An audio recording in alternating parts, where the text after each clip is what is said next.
Looks like we're live streaming. All right. Welcome to our class this evening. We're going in a little bit different order today than we normally do.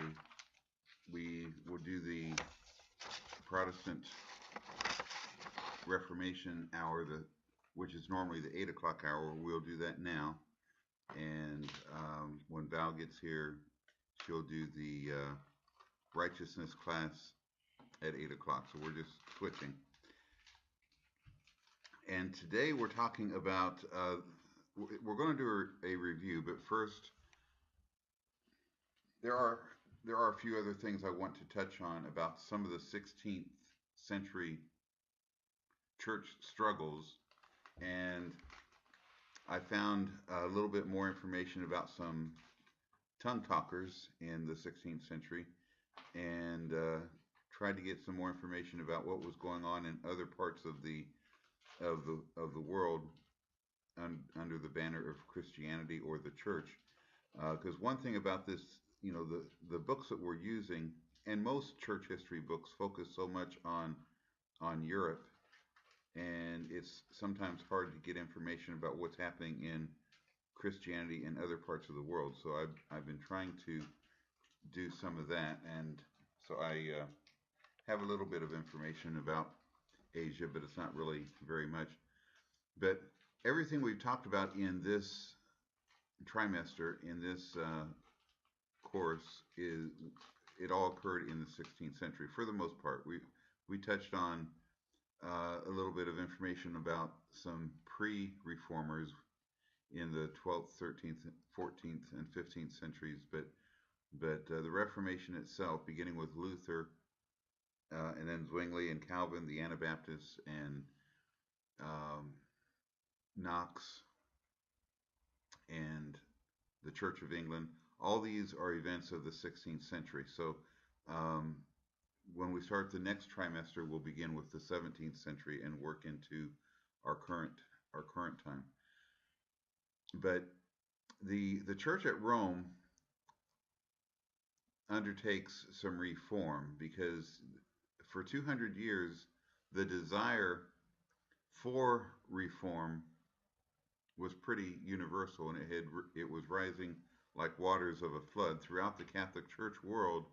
People were getting enlightened to truth simultaneously, and even before Martin Luther, it just seemed like there was a desire, and with the early church fathers, their writings were out there, and translations of the Bible being written, and Wycliffe had already written the English translation, so people were being enlightened to truth, and so there were frequent attempts at Reformation, which we've talked about, with the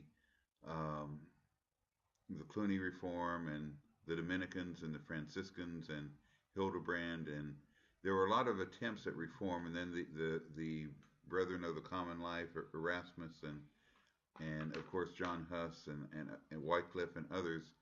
There were constant attempts at reform long before Luther. So there was reform that was desired. Now, we talked about in the past few weeks, we've talked about the Reformation in Germany, the Reformation in Switzerland, the Reformation in Geneva, France, the Netherlands, Scotland, and England, but we haven't talked about Spain. So to begin with, I want to talk about what was happening in Spain during this time. In the past, we had talked about the Muslim empire, which had taken over North Africa and Spain, and had gotten up to France, up to Tours. Remember the Battle of Tours, where Charles Martel fought them back, and the Muslim empire retreated back into Spain. But they maintained control over Spain for a few hundred more years until 1492. It's easy to remember 1492 because we know that is the year that Christopher Columbus made his famous journey west. So it was in 1492 also that the Muslims were defeated in their control over Spain, and Queen Isabella, she was a reform-minded Catholic. She was, again, this was a generation before Martin Luther, so there was no Protestant Reformation, but she was one of those people, similar to people like Lefebvre and Erasmus and some of these other people that saw some corruption that needed to be taken care of and saw the need for reform within the church. They didn't want to break away from the church. The thought of breaking away from the church probably never entered their mind, but they did see a need for reform. So Queen Isabella herself was a reform-minded Catholic, and she undertook to bring about a reform to the church in Spain. And she entrusted this work to a man by the name of Jimenez, a Franciscan monk who later became Archbishop of Toledo. But she put him in charge of reforming the Catholic Church, cleaning it up, and um, basically purifying it. Really seemed very, as I read through the book about this, it seemed like the same thing we read about the Cluny reform. It was a very strict discipline, legalistic type atmosphere. The reform was a reform of the clergy and of the monks. And in the monasteries, he enforced strict discipline, and priests were forced to live highly moral lives. The sacred ceremonies, the decrees, the ordinances, and the sacraments were left untouched. Catholic doctrine was left unchanged. So it wasn't a reformation in the sense of what was going on in other parts of Europe. It was just a reformation within the Catholic Church in Spain. So Jimenez brought reform, but not a reformation. So so that's what was going on in Spain. There was a strict policy of morality, we could say, and doing away with corruption within the church. Now that was a generation before Martin Luther's 95 Theses, okay? But then let's skip ahead to the day of Martin Luther. And we talked in the past about Charles V. Remember Charles V and his confrontation with Martin Luther at the Diet of Worms. Charles V was the grandson of Queen Isabella in Spain. So Charles V he did have an ideal in mind of a reformed church, and he wanted to reform the church. Okay, so Charles V of the Diet of Worms, he when he met with Martin Luther, remember he asked him to recant, and Martin Luther couldn't recant, and he gave him 24 hours to think it over. But he came back and he wouldn't recant. And the book tells us that they continued to meet, and they had meetings they discussed for several days after that. It doesn't tell us what they talked about, but in I think it's chapter 29, it gives us a little bit more insight. Chapter 29 of the Church in History book gives us a little bit more insight as far as what was being discussed. Because Charles was one of those who wanted reform, but he wanted it to remain connected to Rome. So at the Diet of Worms, he had hoped. Sorry, is this the Kinder? Yes, Peter? yes. I just want to verify. Right. Okay. Okay, so we got interrupted there a little bit. All right, so Charles, hello. At the Diet of Worms, he had hoped to use Luther to reform the Catholic Church in Germany the way that his grandmother had used Jimenez to reform the Catholic Church in Spain. But Charles needed Luther to moderate some of his extreme views, and so they could mend their differences. So they continued to meet partly to try to bridge the differences and try to use Luther to reform the Catholic Church within the Catholic Church, but that wasn't going to happen because Luther wasn't going to recant. And so finally, as we talked about in the past, that Luther was ordered to go back to Wittenberg and not to preach, and Luther immediately went out and started preaching. But Hmm. but Charles had in mind at this point that Luther needed to be executed, and he had hoped that that he could still work a reformation within the Catholic Church, but he needed to get rid of these rebellious people who were not willing to work within the church. They were already, Lutheranism at this point had become pretty strong. So Charles chose a man by the name of Aleander. Aleander was a representative of the Pope, and he was at that Diet of Worms.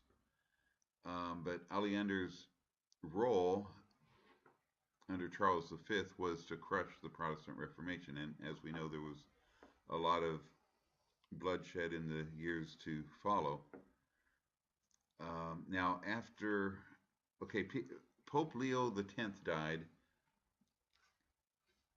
and Charles's choice, Adrian VI, his former tutor, became the new pope. And Adrian was known as the Dutch Jimenez because he was in agreement with the Jimenez reforms that Jimenez was doing in Spain. So Adrian tried but failed miserably in his attempt to reform Rome, and the book tells us that the other people in Rome were laughing at him behind his back because of the.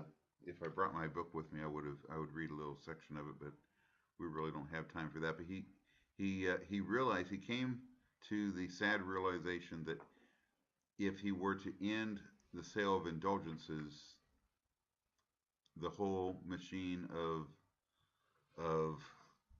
of the church would collapse because they had so many employees and they were depending upon the sale of indulgences, the thousands upon thousands of dollars that were coming in through the sale of indulgences to keep things moving.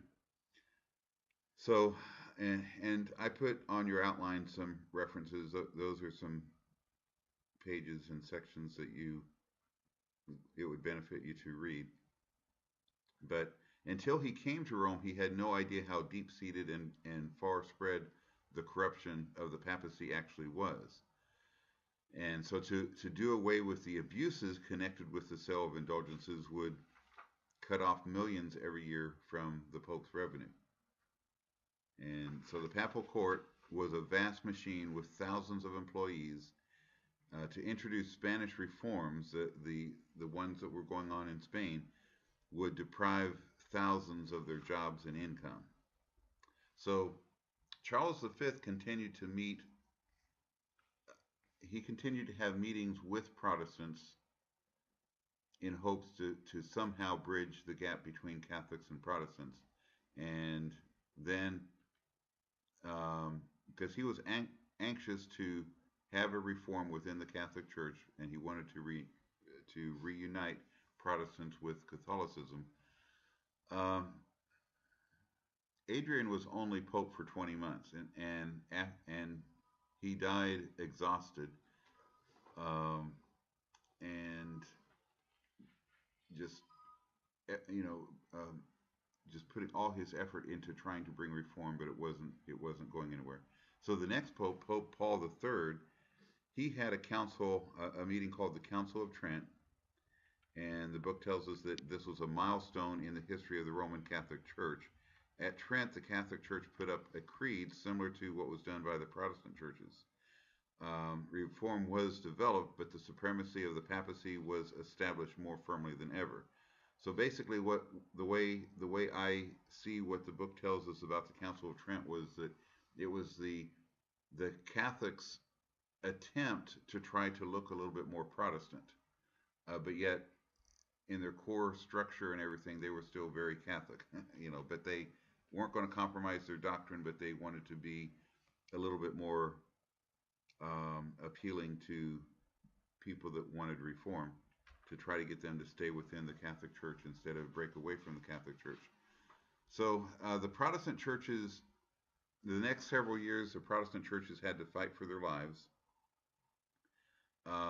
Charles V tries to uproot the Reformation. In 1546, the year Luther died, Charles launched a major attack on the Protestants, but by this time the Reformation had grown significantly.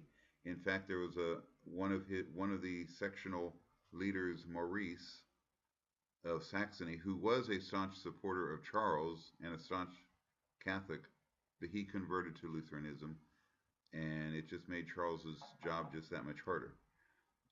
In 1555, the emperor was forced to make the Peace of Augsburg with the Lutherans, which basically meant that the Catholics and the Lutherans, at least in Germany, would be able to exist um, simultaneously in the same country.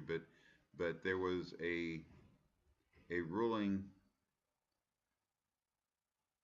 I think this. I need to rethink myself. I think it was the Council of Trent. One of these rulings, anyway. They determined that in order to maintain peace, each country, there's the emperor who rules over several countries. That's Charles V. But each country has its own prince, and if the prince decided he was Catholic, then every person in that country was declared a Catholic. If the prince wanted to be Protestant or Lutheran or Calvinist or whatever, then every person in that country was to identify with that religion. Um, Again, I don't remember which. I don't think that was the Council of Trent, because the Council of Trent was specifically a Catholic thing. So that maybe that was part of the Peace of Augsburg. I could be wrong about that, but it was one of these meetings that it talks about either in chapter 29 or 30. But anyway, the Reformation halts, and on page 237 it gives you 4 reasons why the Reformation halts. Basically, it halts because it becomes so splintered, with the Anabaptists especially, which most people saw them as extremists. Even most Protestants saw the Anabaptists as extremists, and there was a lot of splintering and a lot of division even among the Protestants. And with the efforts to revive and reform the Catholic Church, there's what was called the Counter-Reformation. We have the Protestant Reformation, then we have the Catholic Counter-Reformation, where they try to clean up their act and get rid of corruption and be a lot more strict on holy living for the priests and the monks, and trying to make the Catholic Church more appealing so that reform-minded people would just stay within the Catholic Church. But part of this Counter-Reformation, the revitalized Catholicism, there were 3 important things: the Index, the Spanish Inquisition, and the Order of Jesuits. The Index was a list of forbidden books. Most likely Luther and Calvin and books like that, Wycliffe, Huss, a list of forbidden books. And the Spanish Inquisition, which reformers were jailed, tortured, killed, or driven out of the Catholic territories. The Order of Jesuits, or the Society of Jesus, their primary purpose was to win people back to the Catholic Church. Okay, so these 3 things also helped at least slow down the Reformation and revitalize Catholicism. The Huguenots fight for their lives.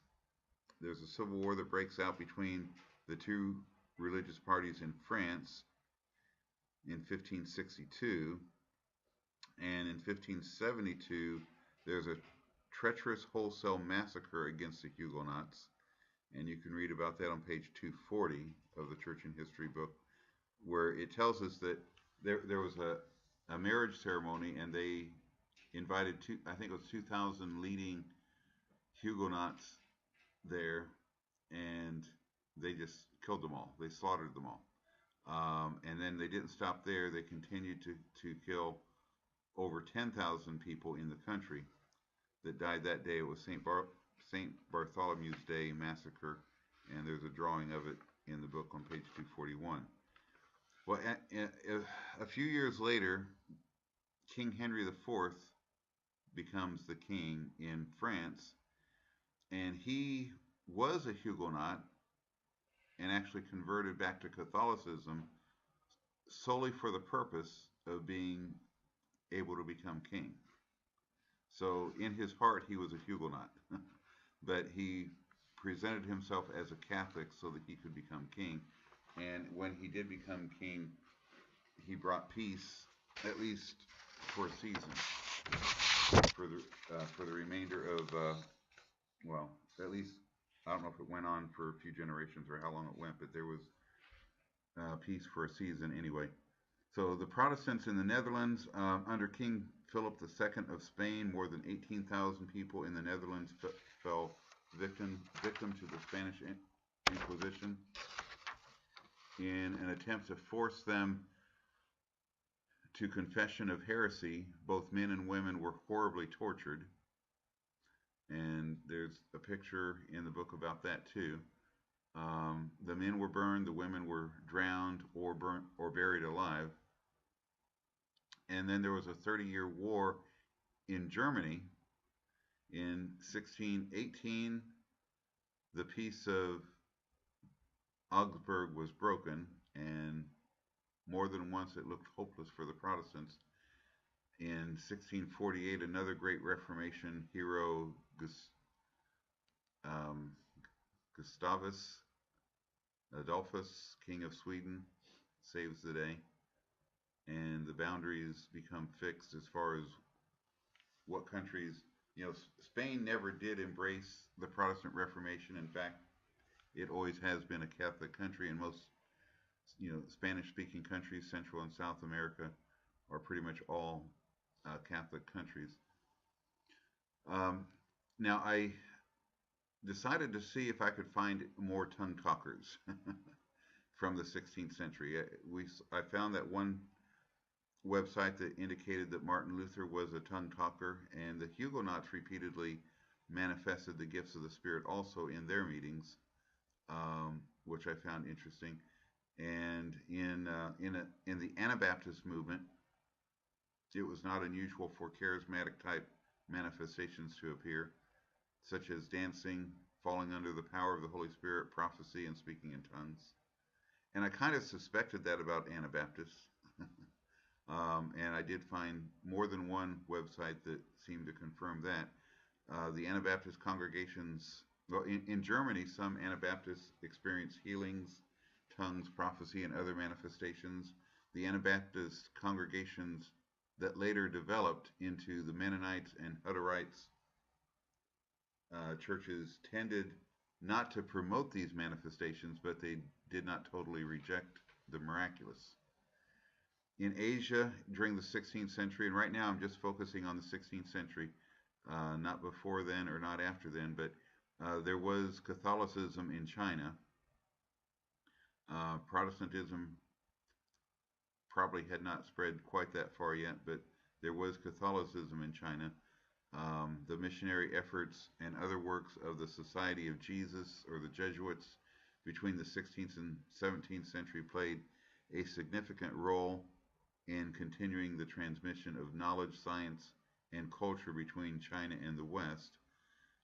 Catholic missionaries had an impact on the Christian culture in Chinese society, and Catholicism in the Philippines. In 1564, Luis de Velasco, Viceroy of New Spain, sent Miguel Lopez to the Far East. The colonizers then um, proceeded, to proselytize as they explored and subjugated the remaining parts of what is now the Philippines. All right, so all that is the new information. Now, let's review a little bit.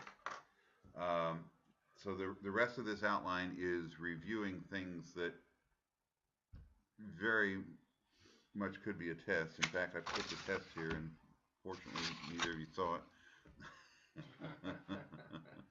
I printed it so that I could look it over before I make copies of it next week. Um, but anyway, in so during this trimester, we began by talking about the Crusades. I wanted to begin that first session talking about the state of which the Roman Catholic Church was in, and or the church world was in. The Crusades of the 11th through 13th centuries were attempts to protect and grow the church. Crusades were holy wars, and this definition is important.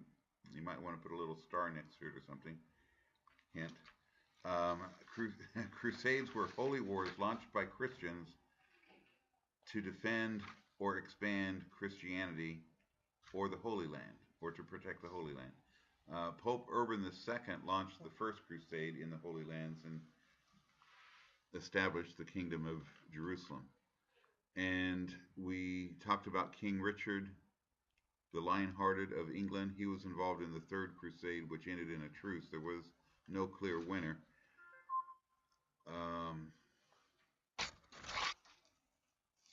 Okay, my computer's making noise, but I assume it's okay. All right. We talked about the Cluny Reform, the Franciscans.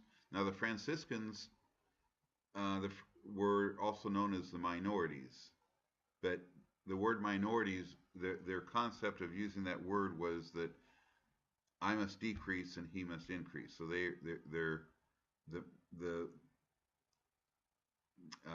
so minorities, it has nothing to do with race or culture or ethnicity or anything like that. It has to do with the fact that they wanted to minimize the attention on themselves and put the emphasis on promoting Jesus or promoting the gospel.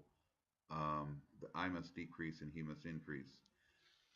The Dominicans were nicknamed the Preaching Friars, but all these were attempts at reform within the church as it was at that time. One of the teachings that was and still is popular in the Catholic Church is purgatory. Purgatory was taught as a place of punishment for sins after death before entering heaven, and an indulgence was the purchasing of forgiveness of sins or reduced time in purgatory. Simony was the purchasing of church offices. Okay. Most of what I have in this review section, I would recommend, I'm not going to go ahead and read through here, but I would recommend that between now and next Wednesday to reread the review section maybe 2 or 3 times.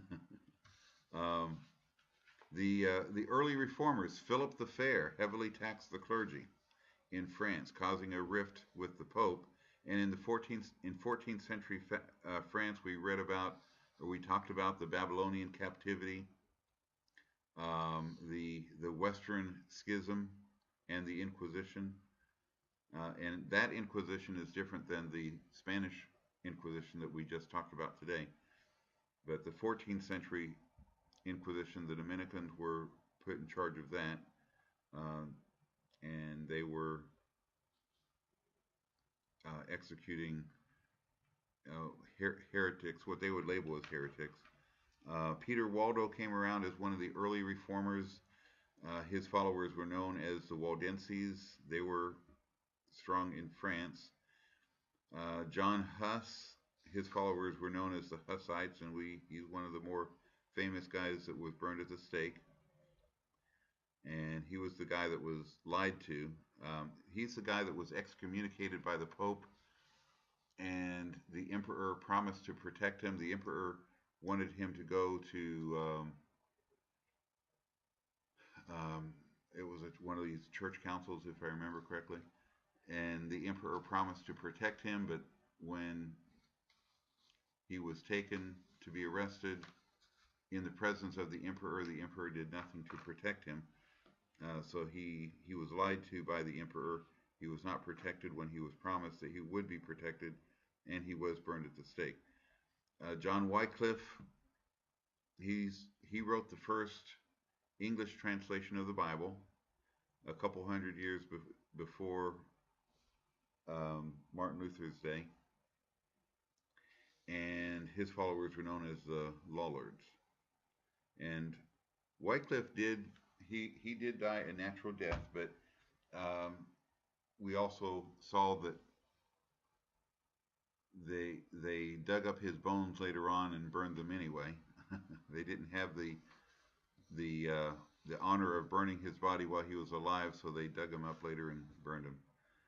All right, so, or I shouldn't say the honor, but the satisfaction of burning him alive. Then there was the Brethren of Common Life. The Brethren of Common Life was started by a man by the name of Gerhard Groot, and some of his more famous um, people in that group. And this again was a group within the Catholic Church. It was not separate from the Catholic Church. They were reformers that were still connected to the Roman Catholic Church. Thomas à Kempis,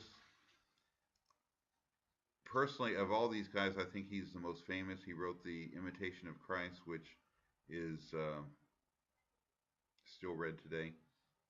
John of Wessel. John of Wessel he wrote a lot of interesting things. He sounded like he really knew what he was talking about, but when he was threatened with being burned at the stake, he did recant, unfortunately. But I don't want to be too critical of people like that because with that kind of pressure on you, who knows what you would do, um, or what you would say. And Erasmus was a contemporary of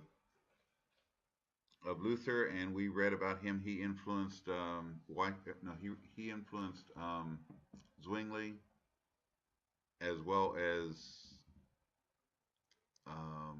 Farrell and was it Lefebvre? One of those other guys. He was a heavy influence on a lot of the other guys that we talked about. All right, and then that brings us to Martin Luther. We spent something like 4 weeks, at least 3 weeks, on Martin Luther. The Reformation in Germany, his followers were known as the Lutherans. After believing God spared his life, Martin Luther enters a very strict Augustinian monastery, and his father Hans Luther was furious that his son Martin quit law school after receiving his master's degree to enter a monastery. He felt like his son was throwing his life away. So, but Martin became a leader. He had a very low self image of himself, low self esteem, and was constantly repenting um, until he saw that the just shall live by faith. He started teaching at Wittenberg and became a very popular professor at Wittenberg, and as he was teaching the book of Romans, he began to see things that really opened his eyes to the truth of the gospel. And um, the book tells us that he was a leader. He wasn't just a monk. He became a leader in the monastery to the point where he was um, overseeing a few different monasteries, if I understood it correctly. But by the time we get to the 95 Theses, he had already accomplished a lot. He wasn't just a backseat priest, not really accomplishing much. He accomplished a lot. But he posted his 95 Theses on the castle church door, on October 31st, 1517. This was All Saints' Eve, and part of it was in response to a man by the name of Johann Tetzel, who was peddling indulgences in an unusually scandalous manner, saying, "The moment you hear your money drop into the box, the soul of your mother will jump out of purgatory." Luther, of course, was offended by that, and the 95 Theses pretty much focuses on indulgences. And ultimately, after that spreads throughout Germany and then spreads throughout other parts of the empire, he does get excommunicated eventually. And there were several other meetings that we talked about, debates and meetings that we talked about, but I'm not going to go into a lot of detail on those. But ultimately, there is a bull that was issued against him to excommunicate him and to um, call for his arrest and to call for people to burn his writings. The Pope had instructed the loyal Catholics to burn the writings of Luther. So when Luther gets this bull from the Pope that declared him a heretic and excommunicated him from the church, he burned it. There was a big gathering at Wittenberg where he burned the bull as well as some other writings of the Pope.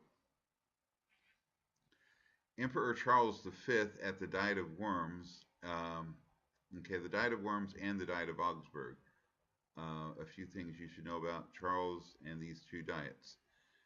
At a meeting of German leaders in the city of Worms, Charles V asked Luther to recant. The emperor gave Luther 24 hours to decide if he chooses to recant, but Luther would not. So Luther was ordered back to Wittenberg, but he was also ordered to not preach at all. And of course, we know that before he got to Wittenberg, the book tells us that he went out preaching, but before he got to Wittenberg, he was captured by friendly forces from Prince Frederick,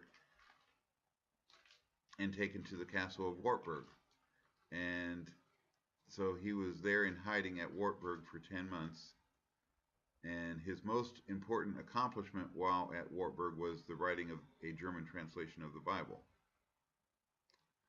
And then after 10 months, he does go back to Wittenberg, and Martin Luther ends up marrying an ex-nun named Catherine von Bora. And the only other thing that I find important in this category, in this section, is that Lutherans, not Luther himself, but he sent some of his key leaders to present a summary of beliefs at the Diet of Augsburg, which became known as the Augsburg Confession.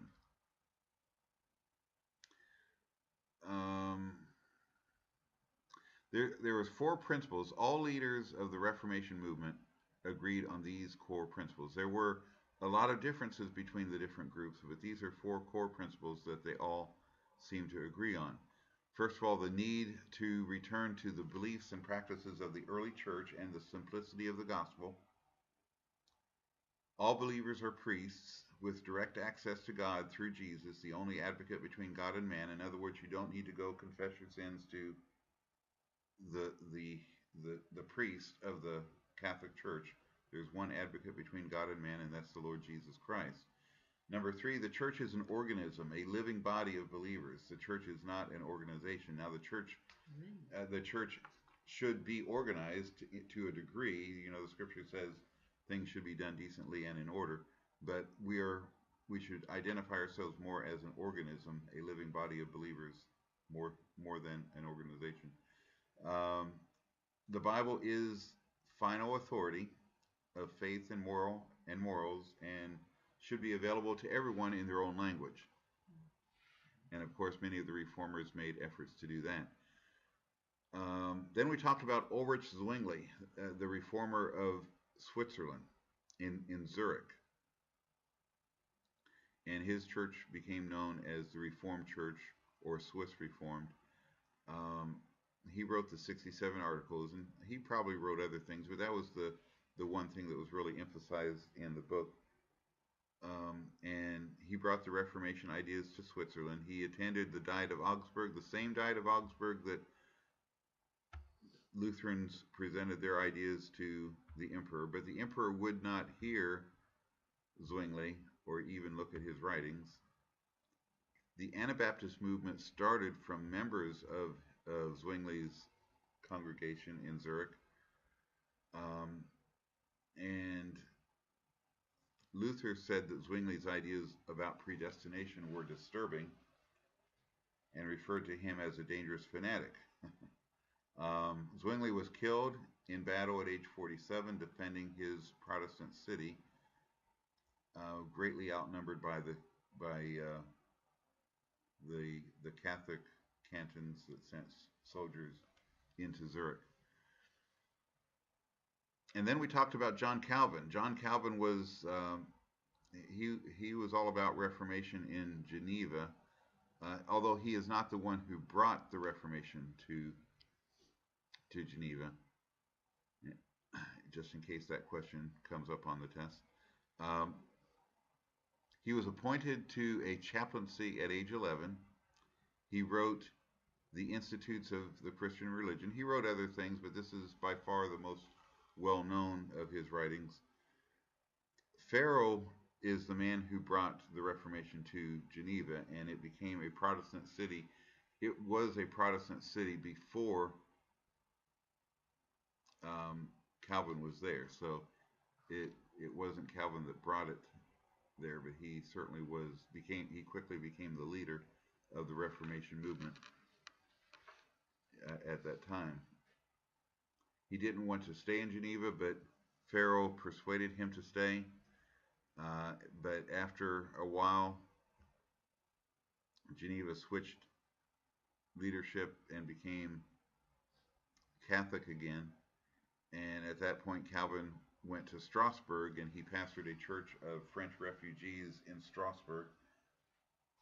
He married in Strasbourg to Idelot van Buren, and then he ends up, after 3 years there, he goes back to Geneva and stays there for the rest of his life.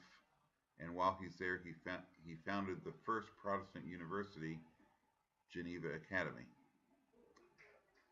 All right, then we talked about the Anabaptists. Now, Anabaptist is a large, it means rebaptizing or to rebaptize, but it encompasses a large category of some that are quite fanatical, some that are quite had some quite strange beliefs. Some of which, though, were what we would call charismatic. Okay, Conrad Gabriel and George Blaurock and others started baptizing each other at a Bible study in Zurich, and that's how it all began. And they were ordered not to do that, but they did it anyway, and they wanted to stay as true to Scripture as possible. In time, a man by the name of Michael Hoffman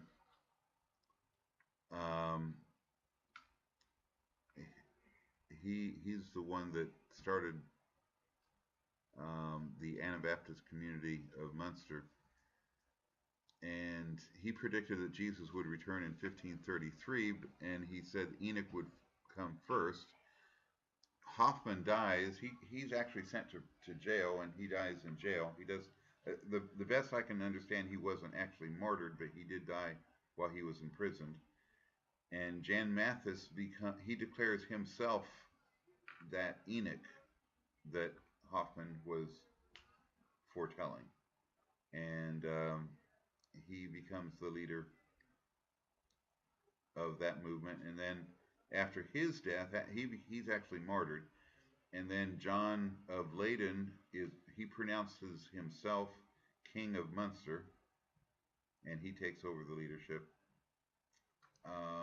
And I think I didn't put it in my notes here, so I could be wrong. And if it's not in my notes, it won't be on the test. So, but I think it was John of Leyden that also started practicing polygamy, if I remember correctly.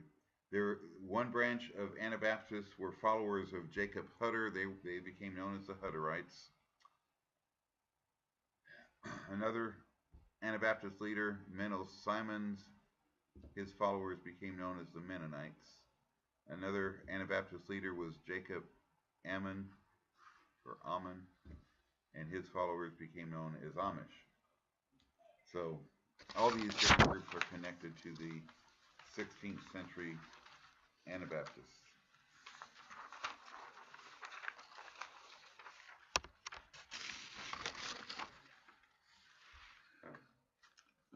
So, Reformation in France and the Huguenots.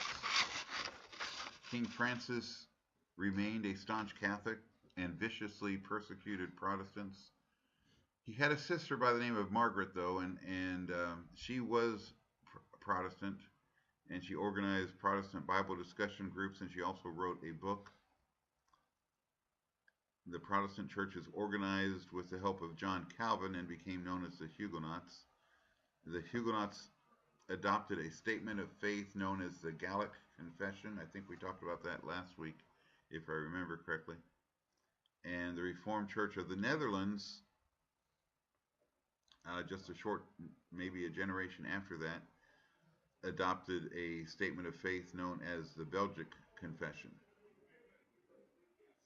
And in Scotland around this time, there was a Reformation going on there. Actually, this I think was a little bit later, but still in the 16th century, the second half of the 16th century.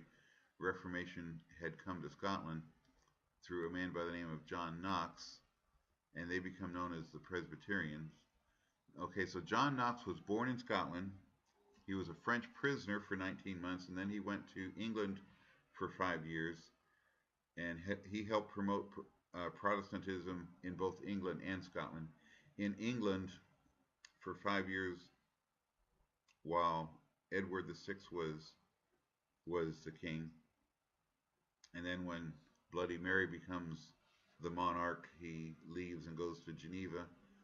He starts corresponding with people in Scotland, and then ends up being persuaded to move to Scotland, and he moves Protestantism strongly forward. He sets up creeds and basically he does for Scotland what Calvin did for Geneva and for France. And John Knox himself becomes the head of the church in Scotland. And King Edward VIII wants to get a divorce from his wife, and the Pope isn't responding to it. The Pope isn't approving it, seemingly. So Henry VIII declares himself the head of the church due to the Pope not granting a divorce for him. So the Church of England, also known as the Anglican Church or the Episcopal Church, Henry still considered himself a Catholic and considered Luther a heretic.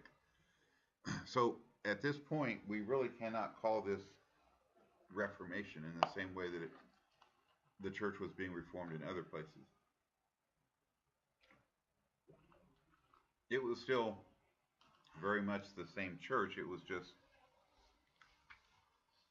not honoring the Pope as its head anymore. And eventually Henry dies, and his son Edward VI becomes the king, but he's still a child. But while Edward was the king, the Parliament was allowed to make Protestant changes in the church doctrine and practice. So there were some changes. It was during this time, this short season of about 5 years, that John Knox was helping out with Bishop Cranmer in promoting Reformation ideas and going around teaching the priests and teaching the bishops, retraining them in their theology to get them to understand the gospel of grace and the Reformation ideas. But unfortunately, Edward dies at age 16, and his sister Mary, known as Bloody Mary, a staunch Catholic, she severely persecutes the Protestants. And Mary was the fiercest monarch in England who killed many Protestant Christian leaders. And after Mary's death, I should say, though, going back to Henry VIII, Henry VIII was martyring Catholics and Protestants. He would, if you were a Catholic bishop or priest that wanted to remain loyal to the Pope, that would be enough to earn you execution. But if you agreed with breaking from Rome, but you wanted to promote Protestant theology, then that could get you executed. So Henry VIII was executing both Catholics and Protestants. Mary was a devout Catholic, and she was focused on shutting down the Protestant Reformation in England, and she was executing um, hundreds, if not thousands, of Protestants. Enough anyway where she got the nickname Bloody Mary. I don't know what the exact count was, but she was only after the Protestants. But after her death, her sister Elizabeth, a strong Protestant, allows the Reformation to flourish. And we know that in 1525, William Tyndale wrote a new English translation. And what was different about this one was because this was like 200 years after Wycliffe's English translation. Wycliffe's translation was a translation from the Vulgate. So it's a translation of the Latin translation. Um, Tyndale went all the way back to the original Greek, so it's probably a more pure translation than the Wycliffe translation. You know, if you have a translation of a translation, then you might miss something in the translation. So, um, but another reason why Tyndale's translation was needed was English had changed a lot in these 200 years that many people considered Wycliffe's Bible unreadable. Possibly a lot like how people feel about the King James now. I don't I don't know. King James certainly is not unreadable, but you can tell how the English language has changed a bit. And so, but when Tyndale's translation was also only the New Testament, it does tell us that he did translate portions of the Old Testament, but then he ends up getting martyred. And also in 1535, Miles Coverdale wrote an updated English translation of the entire Bible. So, so you know of at least three English translations: Wycliffe, Tyndale, and Coverdale. Um, and you know now there are hundreds, probably hundreds of English translations. Well, that brings me to my conclusion. Do you have any questions about anything? I would say, like I said before, reread all the review sections. Everything before the review section is just new information that I wanted to get out there before we leave our discussion of the 16th century. But reread the review section a few times, and you should be fine with the tests. I think. No questions. All right, we will close, and I think